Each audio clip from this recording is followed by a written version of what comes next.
Welcome to episode 51 of the interview series. My name is Adam Kemp, aka the Realtor for Hoopers. Today's guest is the Regional Director of Game Time Events here in Colorado, but more importantly, the fiance to Taylor Tyson. Yep, that's right.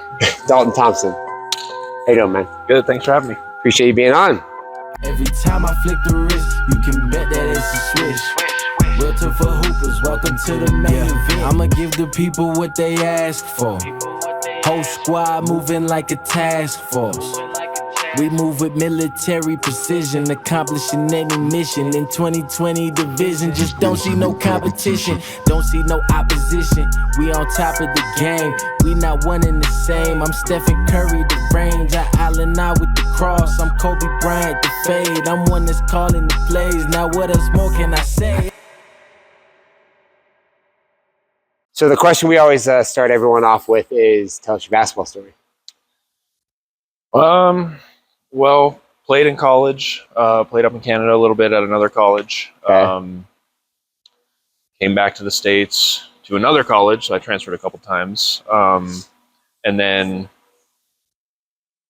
that's pretty much it, man. Yeah. And then got into, coaching at the high school level, coached at Lake City High School in Idaho, Mission Viejo High School in California, and Hug High School in Nevada. Okay. So been around a little bit with that too. Started my own training company, I guess you could say, in SoCal. Okay. While I was, coaching high school basketball, and then from that's kind of how I got into running my own club program down there. Okay. And then eventually turned into running my own tournaments. Sweet. So that's kind of how I got into GT. So where are you from? Like, where'd you go to high school? Idaho. Idaho. Okay. North Idaho, Post Falls. And then Shout out Post Falls. Post Falls, Idaho. So, and then what colleges did you play at? Went to Walla Community College in Washington, and then I went to University of Victoria in British Columbia. Okay. And then back to Walla University. Gotcha. So. Okay. Love it. You've been around a little bit. So, like I said in the intro, you're a regional director at Game Time Events. So first, kind of tell us who Game Time Events is as a company and kind of what you've been up to in Colorado. Yeah, so Game Time Events, also known as GTE. Obviously, we run tournaments. Now we run leagues here in Colorado. We run NCAA live period events, which we're actually bringing those to Colorado this year. Pending certification from the NCAA. And what age groups are these tournaments? So all of our tournaments are basically third grade through seniors in high school. Okay. Even the live events, like we primarily run high school divisions, but we run youth events like alongside that as well, boys and girls. So, yeah, I would say we're just, a premier tournament operator company. Like you said, we run here in Denver pretty heavily. SoCal is the same. So those are like our two main hubs. Okay. And then I also oversee our Phoenix stuff, which we have 2 events in Phoenix this year. Salt Lake City, which we have 1 there. Okay. We also run events in Hawaii, which is pretty cool. I get to go to 1 this year, so I'm pretty excited about that.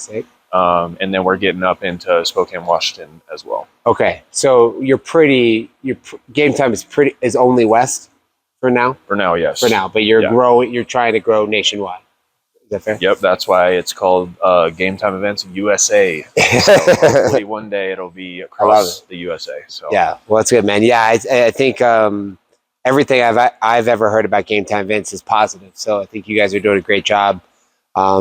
Especially when you get into a new area for the first time. It takes a while for people that know who GTE is and, how good they are at running events and all that. And I think you guys have done a great job of it so far. I appreciate it. Yeah, so. It was tough getting into Denver, but it's come a long way. Starting year 3 in March, and we've grown a lot. And it's been a lot of fun. Sweet. Well, a big part of your job at GTE, and I can connect with it as well, is running basketball events, whether it's tournaments or leagues or whatever. So I guess just talk to me about everything that goes into that, and so I always like to ask this question for people that do it, because the people that are attending the event or playing in the event or whatever sometimes don't see all that goes into that. And so I'd love to hear kind of what your thoughts are on that. Well, I mean, I guess just from an operations standpoint, the first thing you need to get, and my job really is to find a facility or a gym or something. That's the most important thing. AKA the courts. The courts. Shout out the courts. Courts, Colorado. They do a lot of those here. Yeah. So getting facilities. We have a referee assigner, so he helps me out a ton. Getting referees and making sure they're here on time. Doing a good job. Also, pre-event goes media plan, because we do a ton on the social media side with Tiffany. Shout out Tiffany. She does a great job. So giving her a media plan so she kind of has an idea of, okay, we filmed this team last weekend. Let's get this team this weekend, and just trying to show a little love to every team that plays in their stuff. And then I think what kind of makes us different here in Colorado would be we have, especially in the spring and summer, a lot of teams coming from all around the country, really. Yeah. So outreach for that to those teams, because it's hard enough to get the local teams, to want to come play in your stuff. Yep. Getting an out of town team like from a different state is tough too. Yeah. So it makes me really excited when I'm looking at the tournament list and I'm like, oh, this is going to be awesome. We have a team from Nevada in this division, a team from Utah, a team from California, Texas, Florida, Canada. We have, teams committed to come to our events from Canada to Colorado this year. So really excited for that. Yeah, I think people like, especially if you're like, you do it, you have Tiffany, excuse me, but you have Tiffany and you do it mostly with her and Tiffany, but like, it takes a lot. There's lots of boxes to check. I mean, like you said, all the things you went through, but who's going to be your photography? Who's going to do your, videography? Are you going to have a prize? What's that prize going to be? Are you going to have a trophy? You get that trophy produced. If you're going to have shirts, who's creating those shirts and getting the graphic designing of that in the event? Make sure everything's running smoothly. Make sure you have scorekeepers. Make sure you have like all the volunteers and all of that stuff. It's not like you just turn on some lights in a gym, roll some balls out, get a couple of refs, you're good. There's a lot more that goes into that. Yeah. And I always think about too, is that you can double check and triple check everything before it.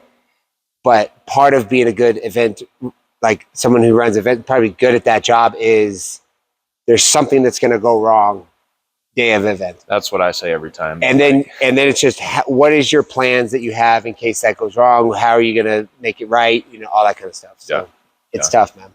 Sure. So there's a lot that goes into it. Yeah. I always say, and this is what I tell the staff too, like, something bad is probably going to happen this weekend, but how are we going to like respond to it and make sure like we know something bad is happening? How can we make it so everyone else in the gym has no idea, like, and they're just like a smooth operation?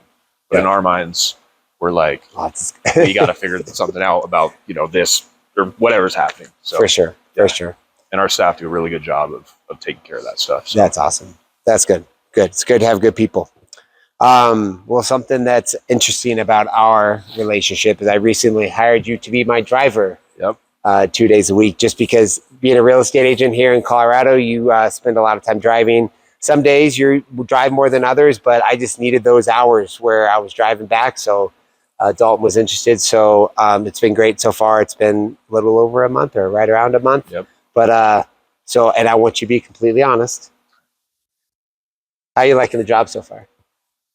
It's solid, man. Like I tell you, the only thing I don't like sometimes is I'll be chilling at home and be like, shoot, I got to get up at 5 a.m. tomorrow to get ready to go drive Adam around. But no, it's a lot of fun. And when you posted it too, I saw it as an opportunity to, be around you more. You're a successful guy, someone, I look up to at this point. Thanks. So being able to, spend time with you, picking your brain on, random stuff like that.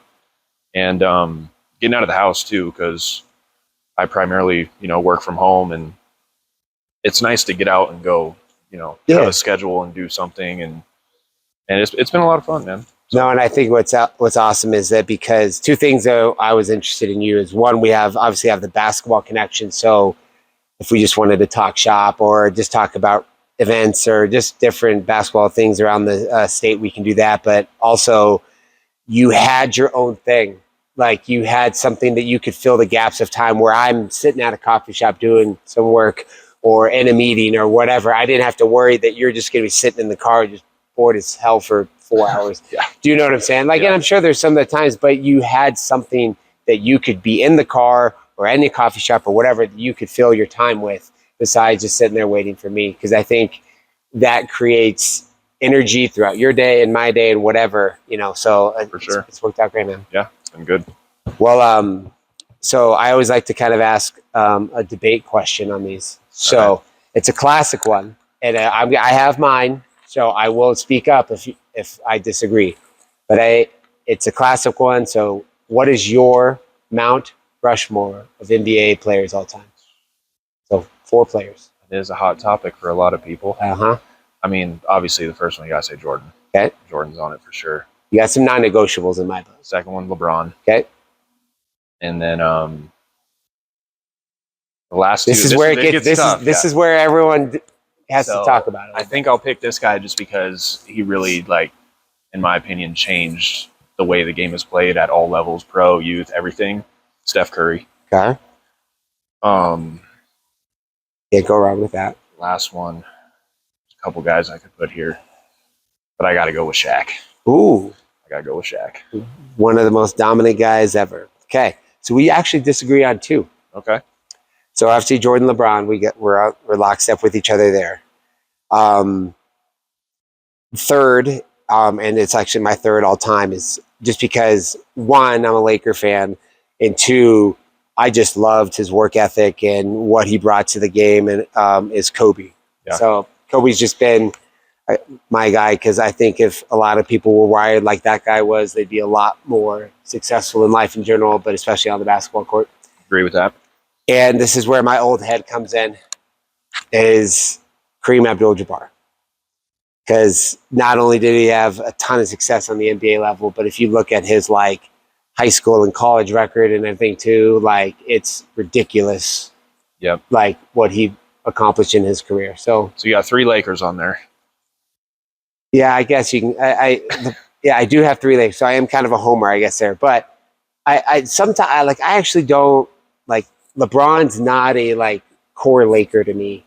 I know they won a championship, and I'm very thankful for that. However, but I always am thinking I think of him as the Cavs and Miami LeBron for some reason. I think that, and I think at his core he's that guy too. Yeah. But anyways, well, that's good.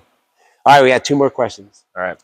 Whether you've kind of said it or not, what is something you want people to take away from your story? I mean, I've been all over the place at this point, and it's weird. And I tell people this a lot.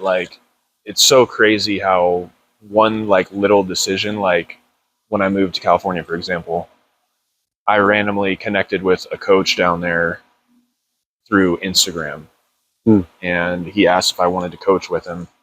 And so that day, he was like, "We have a summer league game at Dana Hills High School. Okay, come to the game."